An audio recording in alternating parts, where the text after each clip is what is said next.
পায়ে আলতা লাগানোর সময় বিবাহিত মেয়েদের ভুল করেও এই 4টি কাজ করতে নেই, নয়তো স্বামীর ভালোবাসা শেষ হয়ে যায়, সাথে তার অকাল মৃত্যু হতে পারে। জানার আগে আপনিও যদি বিশ্বাস করেন বিপদে পড়লে রক্ষা করবেন ভগবান শ্রীরাম, তাহলে ভিডিওটিতে একটি লাইক ও কমেন্টে জয় শ্রীরাম অবশ্যই লিখে যাবেন। নাম্বার 1, বিবাহিত মেয়েদের দক্ষিণ দিকে মুখ করে আলতা কখনো লাগাতে নেই, কারণ এমনটা করলে সংসারে সবসময় ঝগড়া অশান্তি লেগেই থাকে।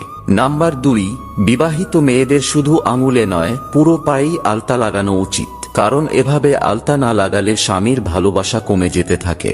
নাম্বার 3, সূর্য ডোবার সময় ভুল করেও পায়ে আলতা লাগাতে নেই, কারণ এটা করলে স্বামীর জীবন ঝুঁকিতে পড়ে যায়, যার ফলে মেয়েরা তাড়াতাড়ি বিধবা হয়ে যায়। নাম্বার 4, কোনো বিবাহিত মেয়ে যদি পায়ে আলতা দেওয়ার আগে তার বয়স্ক পিতা মাতাকে আলতা পরিয়ে না দেয়, তাহলে জীবনে তার খারাপ সময় চলে আসে।